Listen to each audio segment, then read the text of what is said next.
नहीं होते हैं। दिया तो जहां जाएगा रोशनी ही फैलाएगा, लेकिन कैसा दिया? बुझा हुआ दिया रोशनी नहीं फैलाएगा। कैसा दिया? जला हुआ दिया। और जले हुए दिए के लिए क्या करना पड़ेगा? किसी जले हुए दिए के कांटेक्ट में आना पड़ेगा, क्योंकि बुझे दिए से दूसरा दिया नहीं जलाया जा सकता। जले हुए एक दिए से बहुत सारे दिए जलाए जा सकते हैं। और अगर एक, मैंने कहा ना, एक भी व्यक्ति ये तय कर ले कि मुझे अपना जीवन किसी एक फील्ड में लगाना है, तो ये मेरे शब्द नहीं है, स्वामी विवेकानंद जी ने कहा था। स्वामी विवेकानंद जी कहते हैं, कोई एक सपना चुनो, उसी में रम जाओ, सोते जागते उठते बैठते खाते पीते उसी सपने पर काम करो, और एक दिन तुम पाओगे तुम उस कार्य में सफल हो गए। मेरा भी यही अनुभव है। आज 16-17 साल से मैं पॉलिटिशियंस को ट्रेनिंग दे रहा हूं। 2006 में जब मैंने इंस्टीट्यूट शुरू किया तो मैं एकमात्र व्यक्ति था जो पॉलिटिशियंस को ट्रेनिंग देता था। लोग कहते पागल है कि नेता को ट्रेनिंग ले आएंगे, नेताओं को क्या जरूरत है ट्रेनिंग की? मैंने कहा भाई, नेता देश चलाते हैं, और अगर उनको सही ट्रेनिंग मिल जाएगी तो देश अच्छी तरीके से चलाएंगे, क्योंकि हर चीज की ट्रेनिंग है हमारे देश में। पॉलिटिशियंस की ट्रेनिंग ही नहीं है। लोग ने कहा पागल है, कुछ नहीं कर सकता। और मैं बता रहा हूं, जब कोई तुम्हें कहे ना पागल है, तो समझ लेना हाँ, औरों से अलग हटके कुछ कर रहा है। क्योंकि अलग हटके काम करने वालों को अक्सर पागल ही कहा जाता है। लगे रहना, प्रयास करना। जिस सपने को तुम जीना चाहते हो, जो तुम पाना चाहते हो, उसके लिए प्रयास करते रहना। अगर तुम सफल हो गए तो तुम इतिहास रच दोगे, और अगर तुम फेल भी हो गए तो तुम एक बहुत अच्छे मार्गदर्शक बन जाओगे। तुम बता पाओगे क्या क्या दिक्कतें, क्या क्या समस्याएं आती हैं, और कैसे उन समस्याओं से पार पानी है। लगातार निरंतर काम करना, एक सपने के लिए काम करना, दो नाव में पैर नहीं रखने। और ये सबसे सही उम्र होती है, स्कूल कॉलेज की उम्र, जब ये तय करने की उम्र है कि मैं क्या करना चाहता हूं। और कैसे पहचानोगे? 3-4 चीजें और बता देता हूं, सबके लिए आसानी हो जाएगी। टीचर्स के लिए आसानी हो जाएगी। टीचर तुम्हारे अंदर आइडेंटिफाई करने लगेंगे कि कैसे पहचाना जाए किसी बच्चे का टैलेंट। कोई चीज आपका टैलेंट होती है, कैसे पता चलता है? कोई चीज किसी व्यक्ति का टैलेंट है, कैसे पता चलता है? पहला, टैलेंट के लिए पहला गुण है, जिस काम को करने में आपको हमेशा मजा आए, जो काम काम ना लगे। मानो किसी को पढ़ाई में मजा आता है, मैथमेटिक्स में मजा आता है, साइंस में मजा आता है, हिस्ट्री पढ़ने में मजा आता है, किसी को गेम्स में मजा आता है, किसी को किसी और काम में मजा आता है। जिस काम में तुम्हें समय का आभास ना होता हो, जिस काम में तुम्हें जबरदस्ती ना लगती हो, वो तुम्हारा टैलेंट हो सकता है। मैंने कह रहा हूं होगा ही, हो सकता है। पहला क्राइटेरिया। दूसरा क्राइटेरिया, अगर तुम्हें उस काम को करने के पैसे ना भी मिले तो भी तुम उतनी ही शिद्दत से वो काम करोगे, वो तुम्हारा टैलेंट हो सकता है। ये बड़ा मजबूत क्राइटेरिया है साहब। जो मैंने कहा ना, बहुत सारे लोगों को मैं बोलता हूं कि जो काम वो कर रहे हैं, अगर उन्हें इस काम को करने के पैसे ना मिले तो क्या तब भी वो काम करेंगे? 90% लोग कहते नहीं, तब नहीं करूंगा भैया। यानी वो आपका टैलेंट नहीं है, वो आपकी मजबूरी है, वो आपकी जरूरत है। टैलेंट के लिए पैसा मिले ना मिले फर्क नहीं पड़ता। आइडेंटिफाई करना, अपने आप से बात करना, किसी और से बात करने की जरूरत नहीं है। खुद को जानने का काम है, ऐसा कौन सा काम है जिसके लिए मुझे पैसा ना भी मिले तो भी मैं उतनी ही शिद्दत से काम करूंगा, क्योंकि ये मेरा पैशन है, मुझे इस काम में मजा आता है। पहचानना। तीसरा तरीका, जो काम आहिस्ता आहिस्ता तुम्हारी पहचान बना रहा हो। टैलेंट के बारे में सबसे बढ़िया चीज ये है, अगर आपका टैलेंट नेचुरल है, अंदर का है, तो तुम्हें लोग पहचानने लग जाएंगे। जैसे आपने देखा होगा, कुछ लोगों को गाने की अच्छी आदत होती है, लोग पहचान लेते हैं ये गाता अच्छा है, इसको लय पकड़ना, सुर पकड़ना आता है। किसी की ड्राइंग अच्छी है तो पता चल जाता है, किसी की ड्राइंग अच्छी है तो पता चलता है कि इसका टैलेंट ये हो सकता है, इसको इस काम में मजा आ रहा है, या इसके टेक्निक अलग है। क्योंकि जब इंटरेस्ट से कोई काम किया जाता है तो उस काम को करने का मजा ही अलग होता है। और आपको पता चले ना चले, देखने वालों को पता चल जाता है कि इस व्यक्ति को इस काम में मजा आ रहा है। क्योंकि अगर मजा नहीं आ रहा होता तो इतना इंटरेस्ट लेकर उस काम में खो नहीं जाता। कुछ काम ऐसे होते हैं जिनको हमें कोई देख रहा है या नहीं देख रहा है, इस पर डिपेंड करता है। अगर आपको फर्क नहीं पड़ता कि किस जगह वो काम हो रहा है, कोई देखे ना देखे, मुझे फर्क नहीं पड़ता, मैं ये काम करूंगा, इसका मतलब वो भी आपका टैलेंट हो सकता है। आपको उस काम को करने में शर्म झिझक नहीं है, क्योंकि जो हमारा टैलेंट होता है उसके दिखाने का तो मौका ढूंढते हैं, उसमें झिझक का है कि ना समय का आभास होता है, ना जगह का आभास होता है, ना ऑडियंस का आभास होता है, और ना ही ये पता चलता कि मैं कितनी देर से ये काम कर रहा हूं, ना ही पैसे की या कोई चाहत होती। वही वही आपका टैलेंट बनेगा। और जिस दिन तुम्हें पता चल गया, उस दिन तुम्हारा दूसरा जन्म हो जाएगा, और जिसका दूसरा जन्म हो गया वो 1% वाली कैटेगरी में पहुंच जाएगा।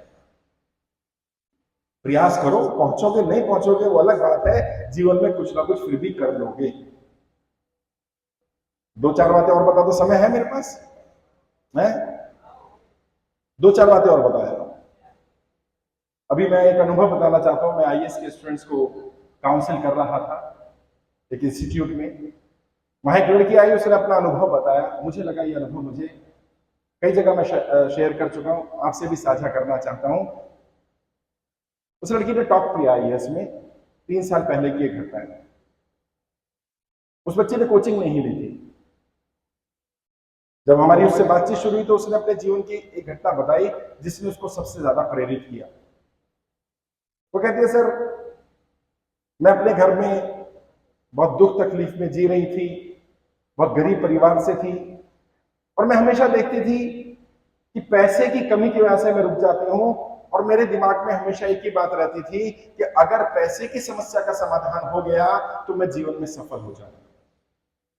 और कहती है, जब तक मैं ये मानती रही कि मेरी समस्या पैसा है, पैसे के बिना मैं सफल नहीं हो सकती, मैं सफल नहीं हो पाई, और मेरे दिमाग में बैठ गया बिना कोचिंग के कोई सफल हो नहीं सकता, बिना पैसे के कोचिंग मिल नहीं सकती, मैं तो सफल नहीं हो सकती। कहते लेकिन अचानक मैंने एक वीडियो देखी, और मैं आपको भी रिकमेंड करूंगा इस वीडियो को। ये यूट्यूब पर मिल जाएगी, इंग्लिश में मिल जाएगी, हिंदी में मिल जाएगी, मराठी, गुजराती, दुनिया की हर भाषा में मिल जाएगी।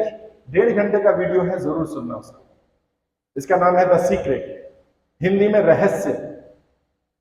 ये हमारे सबकॉन्शियस माइंड के बारे में है कि जैसा हम सोचते हैं वैसे हम बन जाते हैं। हमारी सफलता या असफलता में हमारी सोच का बहुत बड़ा रोल होता है, बहुत बड़ा हाथ होता है।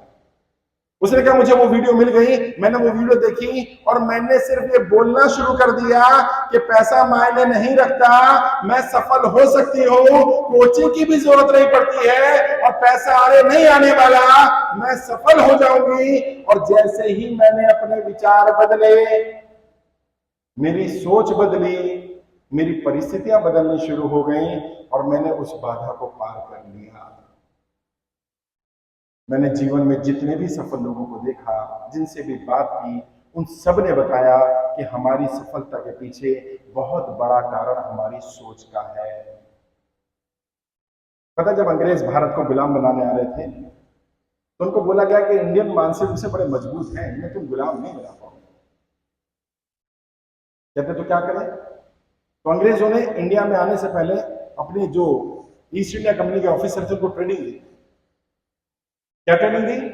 कहते तुम इंडिया जा रहे हो और इंडियन मानसिक रूप से बहुत मजबूत है, इंडिया को गुलाम बनाना लगभग असंभव है, तो तुम्हें क्या करना है, जहां भी तुम्हें कोई इंडियन मिले उसे गालियां देना, उसे बुरा भला कहना। तुम इंडियन, तुम तो घटिया हो, तुम तो नाकारा हो, तुम तो बेकार हो, तुम तो धरती पर बोझ हो, तुम तो इतने घटिया हो, तुम पर कोई राज भी नहीं करेगा। एक अंग्रेज ने पूछ लिया ट्रेनिंग में, क्या इंडियन ऐसे हैं? कहते नहीं, ऐसे नहीं है। कहते तो ऐसा क्यों कहना है? कहता है कहने से ऐसे ही हो जाएंगे। इंसान की सोच पर गालियों का, बुरी बातों का बहुत गहरा प्रभाव पड़ता है। और ये भी दुनिया को हमने ही बताया। हमारे एक scientist doctor Jagdish Chandra Bose, doctor Jagdish Chandra Bose ने एक एक्सपेरिमेंट किया। क्या एक्सपेरिमेंट किया? उन्होंने अपने घर के गार्डन में 100 पौधे लगाए, सेम क्वालिटी के। और टीचर्स भी सुने और बच्चे तो सुने ही, पेरेंट्स भी सुने। सेम क्वालिटी के, सबको बराबर पानी दिया जाता था, बराबर खाद दिया जाता था, सब कुछ बराबर था, बराबर केयर की जाती थी। बस एक ही अंतर था, जो उल्टी साइड के पौधे थे रोज उन्हें आधा घंटा गालियां दी जाती थी। तुम तो घटिया हो, तुम तो नाकारा हो, तुम तो धरती पर बोझ हो, तुम तो समाज पर कलंक हो, तुम पैदा ही क्यों हुए, तुम्हें मर जाना चाहिए, तुम्हें समाप्त हो जाना चाहिए। और सीधे हाथ वाले पौधे रोज आधा घंटा उनकी तारीफ की जाती है। तुम तो बहुत अच्छे हो, तुम तो बहुत बढ़िया हो, अच्छा हुआ तुम दुनिया में आ गए, तुम जल्दी से तरक्की कर जाओ, तुम बड़े हो जाओ, तुम ग्रो कर जाओ, तुम सफल हो जाओ। रोज रोज आधा घंटा उल्टी साइड के पौधों को गालियां दी जाती थी और सीधे हाथ के पौधों को तारीफ की जाती थी। और मैं नहीं कह रहा, इतिहास गवाह है। 3 महीने बाद क्या हुआ? उल्टी साइड वाले सारे पौधे मुरझा गए। सोचिए, जब गालियों का पौधों पर इतना गहरा प्रभाव पड़ता है तो हम इंसानों पर कितना गहरा प्रभाव पड़ता होगा जो इमोशनल है। जब हमें कहा जाए तुम तो घटिया हो, तुम तो नाकारा हो, तुम तो धरती पर बोझ हो, तुम तो समाज पर कलंक हो, तुम पैदा ही क्यों हुए, तुम्हें मर जाना चाहिए, तुम्हें समाप्त हो जाना चाहिए। इंसान क्या कर पाएगा जीवन में? कुछ नहीं कर पाएगा। और बुरा मत मानिएगा, बहुत बार ऐसा कहा जाता है, कभी जाति के आधार पर, कभी धर्म के आधार पर, कभी समाज के आधार पर, कभी पारिवारिक परिस्थितियों के आधार पर, और फिर लोग कहते हैं कि व्यक्ति सफल नहीं होता। और अंग्रेजों ने क्या किया? अंग्रेज जब इंडिया में आए उन्होंने इंडियन को बोलना शुरू किया, तुम नाकारा हो, तुम घटिया हो, तुम बेकार हो, तुम धरती पर बोझ हो। और पता है, ये भी शायद बहुत सारे लोगों को ना पता हो, टीचरों को भी शायद ना पता हो। मैं अक्सर बोलता हूँ आईएएस के स्टूडेंट्स को, जब मैं पढ़ाया करता था तो एक स्टूडेंट ने मुझसे क्वेश्चन पूछा कि सर एक बात बताइए, भारत को कितने अंग्रेजों ने गुलाम बनाया? अच्छा, मुझसे कभी पूछा ही नहीं था किसी ने कितने अंग्रेज आए। तो मैंने कहा भाई पढ़ के देखते। तो मैंने बेटा अगली बार बताऊंगा। और अच्छा टीचर वही है तो स्वीकार कर ले मुझे नहीं आता, क्योंकि हम भगवान तो है नहीं कि सब कुछ आए। बहुत सारे लोग हैं हमारे देश में जो स्वयंभू बने के उन्हें सब कुछ आता है, हर जगह वही पहुंच जाते हैं, हम तो वो है नहीं है। मैंने कहा बेटा पढ़ के बताऊंगा। और मैं पढ़ा तो मेरे पहले तले जमीन निकल के साथ। पता है, जब अंग्रेजों ने भारत को गुलाम बनाया तो भारत की आबादी 13 करोड़ थी। आप कहेंगे तो ये क्या बड़ी बात है 13 करोड़ की? नहीं, आगे की बात बड़ी है। जब अंग्रेजों ने भारत को गुलाम बनाया, भारत की आबादी 13 करोड़ थी और इंग्लैंड की आबादी 1 करोड़ थी। अब ये थोड़ी हैरानी वाली बात है कि 1 करोड़ आबादी वाला देश 13 करोड़ आबादी को गुलाम बना ले। और सारे 1 करोड़ के 1 करोड़ तो नहीं आगे होंगे गुलाम बनाने। कितने आए? इतिहास बताता है मात्र 45,000 अंग्रेजों ने 13 करोड़ भारतीयों को गुलाम बनाया। सिर्फ 45,000 अंग्रेज आए पूरे। कैसे बनाया? जहां भी इंडियन निकला करते थे, अंग्रेज वहां से गुजरते थे इंडियन को गालियां देते हुए, तुम तो घटिया हो, तुम तो नाकारा हो, तुम तो धरती पर बोझ हो, तुम तो बेकार हो। तो क्या हुआ? अंग्रेजों ने ऐसा कहा, हमने मान लिया। और जब अंग्रेज रोड से गुजरते थे तो इंडियन रास्ता छोड़कर खड़े हो जाते थे। कोई महान आदमी आ रहा है, निकल जाने दो इसको। और जब हमारी सोच में डाल दिया जाता है कि हम बेकार हैं, हम कुछ नहीं कर सकते, तो इंसान प्रयास करना ही छोड़ देता है। अगर आगे की इतिहास की घटना है तो कभी और बताऊंगा, लेकिन इसका अर्थ मैं तुम्हें बताना चाहता हूं। तुम्हें बताने का मेरा उद्देश्य क्या है? जब कोई तुम्हें कहे तुम नाकारा हो, जब कोई तुम्हें कहे तुम घटिया हो, जब कोई तुम्हें कहे तुम सफल नहीं हो सकते, बिल्कुल भी विश्वास मत करना उसकी बात पर। क्यों? क्योंकि ऐसा कोई पैरामीटर नहीं बना जो ये जज करके बता दे कि कौन सफल होगा और कौन सफल नहीं होगा। बहुत बार जिसे हम सोचते हैं सफल नहीं होगा वो हो जाता है, और जिसे हम सोचते हैं सफल हो जाएगा वो सफल नहीं होता। क्यों?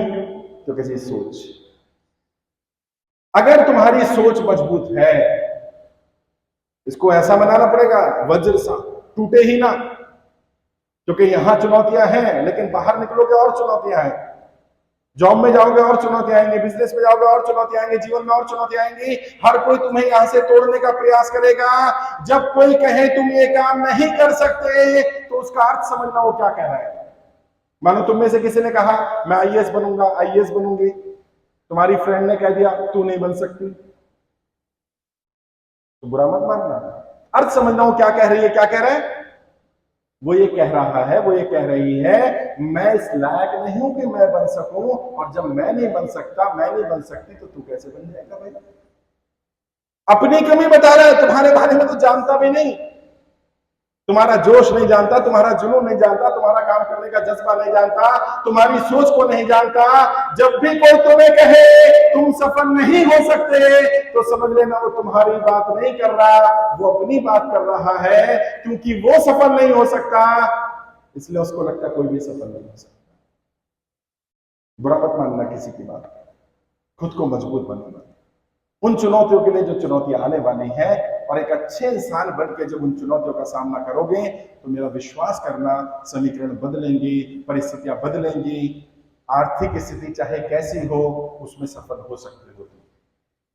शिक्षा हो सकता है बहुत अच्छी ना हो, सफलता मिल सकती है, क्योंकि शिक्षा आड़ नहीं आती है सफलता में। शिक्षा का सफलता से बहुत ज्यादा गहरा संबंध नहीं है, हमारी सोच का संबंध, हमारे विचारों का संबंध। और जो भी करियर तुम चुनना चाहते हो, उस करियर के लिए पहले अपने आप को तैयार करो, और तैयार करने का एक ही पैरामीटर होता है, उस करियर की चुनौतियों के बारे में जानना शुरू करो। कौन कौन सी चुनौतियां हैं उस फील्ड में। डॉक्टर बनना चाहते हो, कोई बात नहीं, अच्छी बात है, डॉक्टर बनो, बहुत सारे डॉक्टर चाहिए हमें, लेकिन डॉक्टर की फील्ड में क्या क्या चुनौतियां हैं, क्या क्या समस्याएं आएंगी, तुम्हें क्या क्या समस्या आएंगी, उन समस्याओं का तुम्हारे पास कोई हल है नहीं है, उसमें तुम और बेहतर क्या कर सकते हो।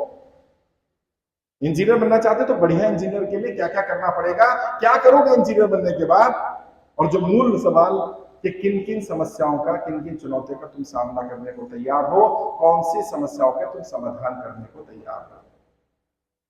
इस तरह से अगर अपने करियर के बारे में बात करोगे, करियर को चुनोगे, टीचर्स भी मदद करेंगे, मुझे भी अगर कभी आप दोबारा बुलाएंगे मैं मदद करूंगा।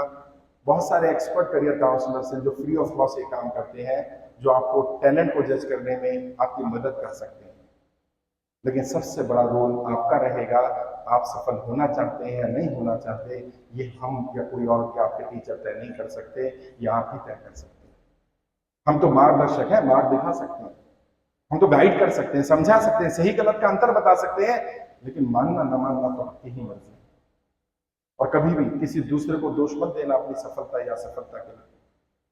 आज हम सब जितने लोग भी तुम यहाँ देख रहे हो, जिन्हें तुम सीनियर मानते हो, अपने टीचर्स के रूप में, अभिभावकों के रूप में, मुझे जो अधिकारी हैं उनको, आज हम जहां हैं अपनी सोच, अपने विचार के कारण है। सफल है या असफल है उसका कारण हम खुद हैं।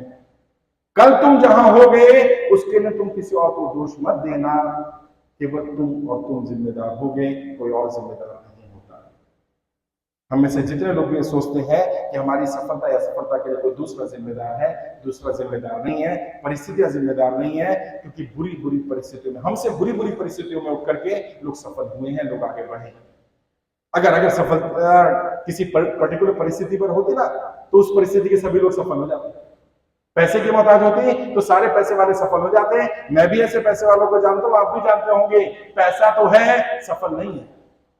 पैसा तो है लेकिन कोई रिश्तेदारी करना नहीं चाहता उनके यहाँ। पैसा तो है लेकिन कोई उसका मान सम्मान नहीं करना चाहता, उसे अपने यहाँ बुलाना नहीं चाहता। तो बहुत सारी चीजें हैं जिनका तुम्हें ध्यान रखना होगा, लेकिन सबसे पहली शुरुआत तुमसे होगी, तुम्हारी सोच से होगी, तुम्हारे विचार से होगी। मैंने कोशिश की कि जो बातें मैं कुछ जल्दीबाजी में बता सकता था, क्योंकि आगे मेरा कार्यक्रम है, 2 कार्यक्रम और हैं आज मेरे।